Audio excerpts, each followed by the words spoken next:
It's a real NES-splosion of content on NES Works episode 104. If I leave here tomorrow.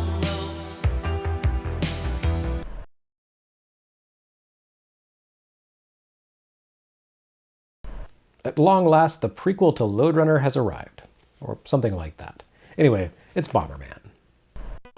Perhaps the final Hudson published release for 1988, though perhaps not the final Hudson-made game, Bomberman unsurprisingly hails from personal computer origins.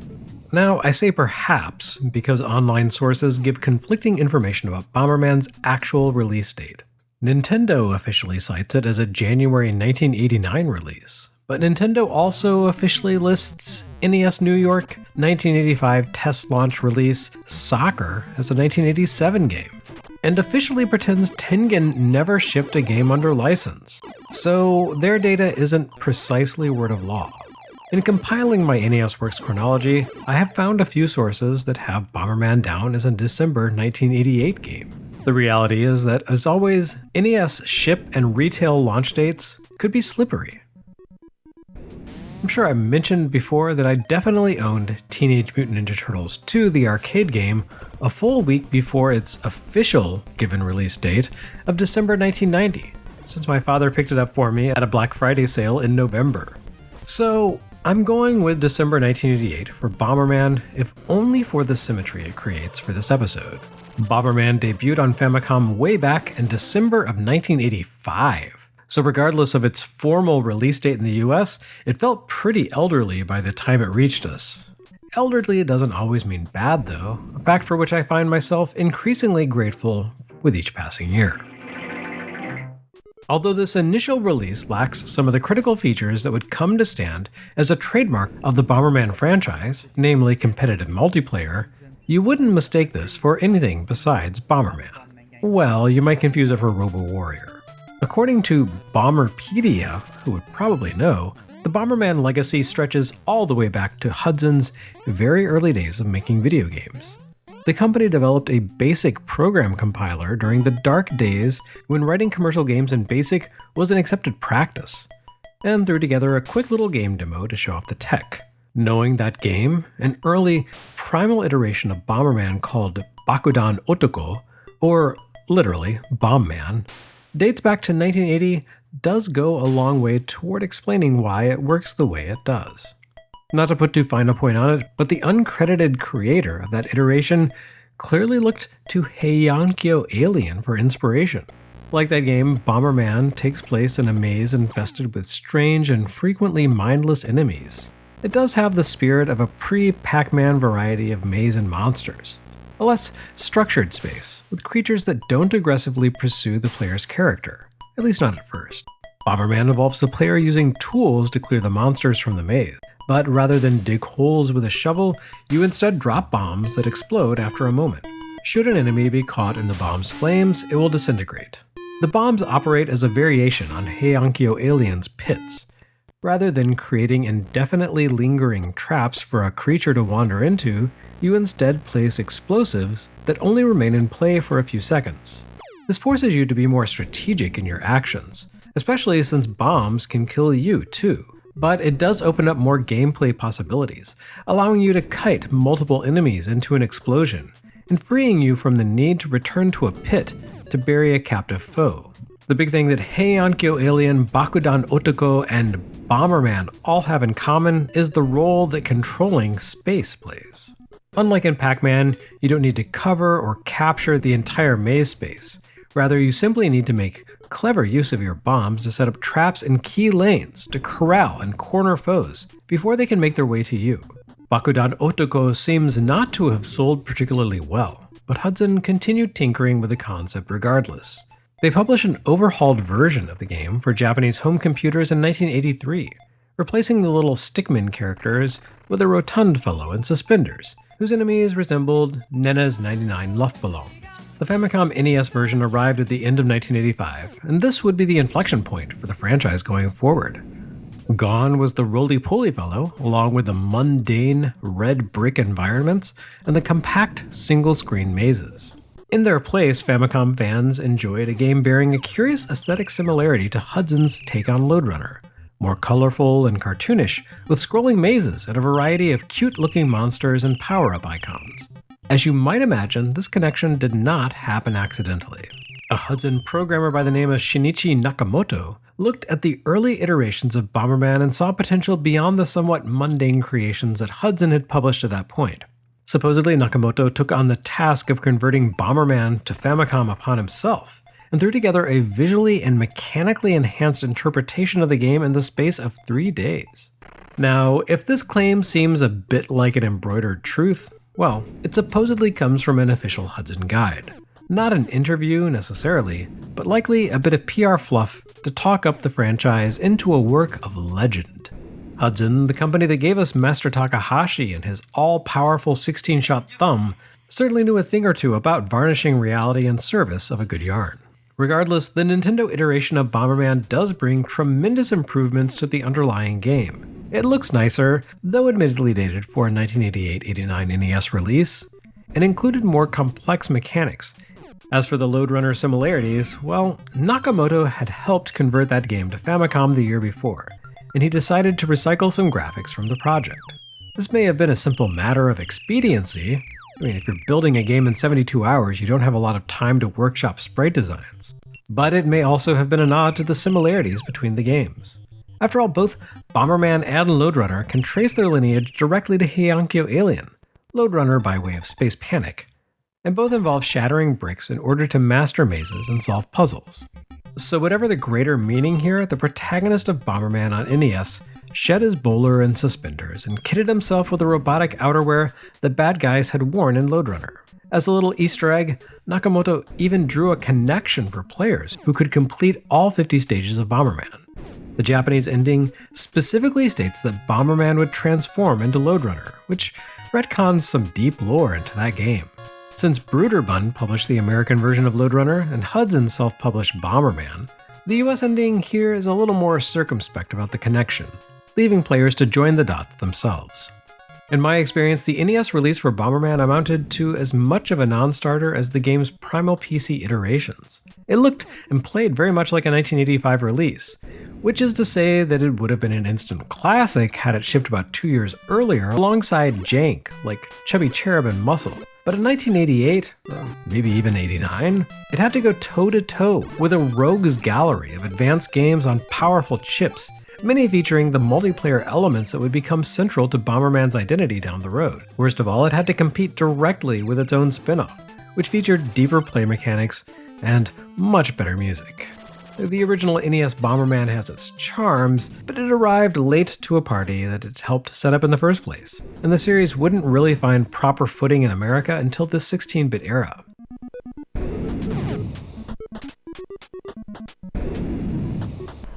As a quick palate cleanser between exploding maze chase games, it's Othello. That's right, since last we checked up on them, Sukuda Original has given up on their dreams of being a first-party console maker and has accepted their fate of being a mere third-party.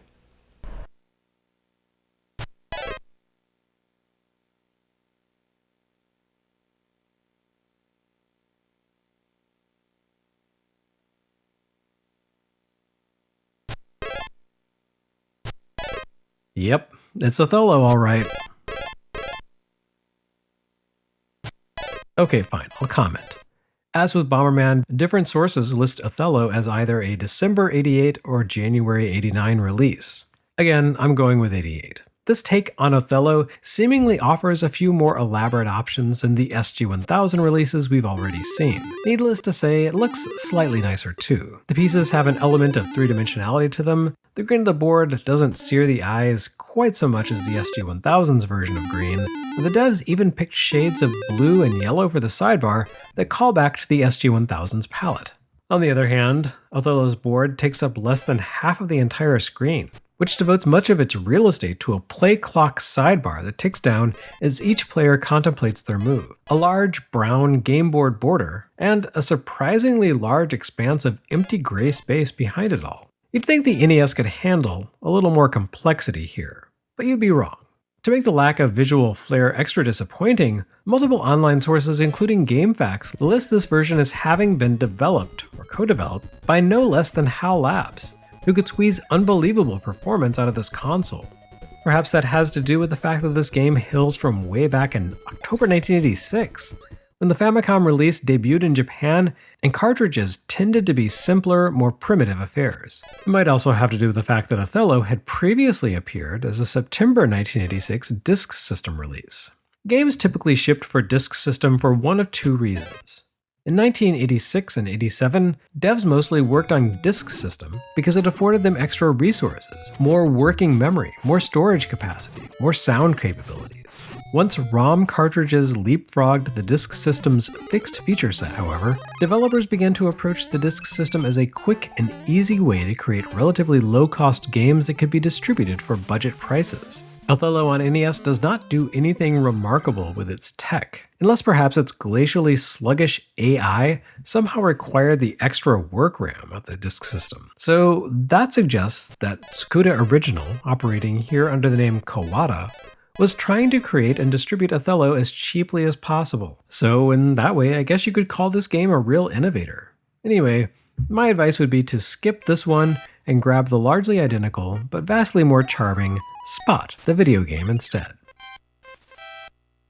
The inconsistent chronology of releases between Famicom and NES has led to some odd dissonance in the relationship between certain games and series. But perhaps the oddest of all is what we see here with RoboWarrior, a spin-off of Bomberman released at about the same time as Bomberman. Curiously published by Jalico rather than Hudson, RoboWarrior debuted in Japan as a Hudson Aicom joint release called Bomber King. This would only be the beginning of the Bomberman franchise's difficult existence in American localization. 1991 would bring us Atomic Punk, a Game Boy title known as Bomber Boy in Japan. 1994's Bomberman Game Boy would be reskinned as a Wario spin-off in the US, called Wario Blast featuring Bomberman, relegating its protagonist to mere second banana status behind a foul imp reeking of garlic. Worst of all, poor Bomber King here, or rather RoboWarrior, would receive its own torturously named Game Boy sequel around the same time, called Bomber King Scenario 2 in Japan and Blaster Master Boy in the US. Hudson clearly did not have much confidence in this franchise. I can almost kind of understand why. RoboWarrior carries forward some of the key features of Bomberman, an emphasis on dropping explosives in order to work your way through mazes filled with wandering monsters, but in attempting to harness the Bomberman spirit into something resembling an action-adventure game, it forsakes much of its breezy, freewheeling spirit. The appeal of Bomberman lies in its sense of empowerment. You navigate dangerous mazes and have to take great care not to detonate your own stupid self. But with cautious play, you can collect upgrades that build up your capabilities until you become a diabolical little sapper, blasting your way through all that stands in your path. RoboWarrior takes a different tack, emphasizing resource scarcity over empowerment. You wouldn't think it when you first begin playing. RoboWarrior dispenses power-up icons generously from the outset, far more so than Bomberman did. But RoboWarrior constantly saps your resources, making the adventure a high-stress ordeal from the outset. Again, you wouldn't think this would be the case because your protagonist, a robot named Zed, has a lot more going for him than Bomberman does. Bomberman is just a little guy who drops bombs, and a single screw-up kills him instantly. Zed carries bombs, wields a handgun, collects inventory items to use along his journey, and has a hefty life bar. Bomberman has an advantage though. While he may be fragile, he also has, effectively, limitless energy and the ability to generate infinite explosives. Zed, on the other hand, runs on the same batteries they stuck in Master Chief's flashlight in the old Halo games. He can only run for a few minutes before his energy drains to zero and he explodes. Everything Zed does drains his battery. Take damage? Drained. Get caught in an explosion? Massive drain. Shoot his handgun at an enemy? Drained. Exist? Yes. That's a drain. This turns RoboWarrior into an absolutely harrowing exercise in resource management. Essentially, every action you take drains your energy, including simply shooting at bad guys. The only thing that doesn't sap your power is dropping bombs, but bombs are a limited resource. You start with 20, and you need to collect refills from defeated enemies to keep your numbers topped up. The problem is that most enemies only drop a single bomb at a time, making it impossible to build up a stock of bombs unless you get really lucky and can defeat multiple enemies at once. You can destroy enemies with your pistol, of course, but that drains your health. Plus, you need bombs to blast through the walls that clutter each level. Run out of bombs and you can't progress until you manage to shoot down a foe and collect a bomb refill. A single bomb refill, that is. Now, sometimes you'll uncover a multi-bomb refill after detonating a wall or barrier, but these don't appear frequently enough to justify indiscriminate explosions. No, in order to get beyond even the first stage of this game, you need to learn where you can find the entrances to caves, and where to find the candle icons that allow you to see underground. All of this is to say that despite appearing under the Jalico banner in the US, RoboWarrior is the most Hudson game that ever Hudsoned. It combines influences of most of Hudson's 1988 releases into a single, brutally difficult creation whose steep initial challenge level makes Kid Icarus look like a stroll with your beloved through a field of gentle flowers.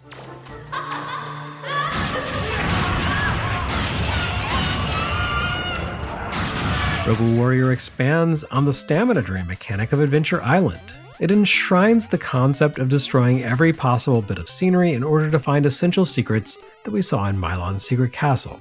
And it combines all of this with the top-down maze action of Bomberman. While a noble effort to combine a lot of influences, it doesn't quite work. The constant drain of resources turns RoboWarrior into an exercise in memorization. And despite the promise of a big adventure, the horrendous limitations on your actions and the need to measure every action you take drains the fun from the game. I don't think a punitively difficult game is necessarily a bad thing, but RoboWarrior finds the spirit of a roguelike trapped within the body of a typical action game. With more randomization and reliance on luck, this formula could actually be pretty interesting. Blaster Master Boy would dial down the need to measure every action, bringing the RoboWarrior concept a little closer to enjoyable. But it would be the latter-day Bomberman games, which eschewed multiplayer maze combat, that properly realized the potential of the franchise's formula to work within an adventure format. RoboWarrior, alas, doesn't quite deliver. But what did Nintendo Power say?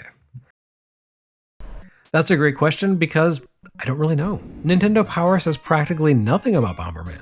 Othello and RoboWarrior each appeared as a video shorts box out, which offered no real insight into either game. Really, the one lasting legacy for any of these games in Nintendo Power comes from the impractically elaborate cheat for RoboWarrior that appeared about a year after the game's release. A process for glitching yourself some extra gear that's so elaborate it makes you grateful for the existence of Game Genie codes.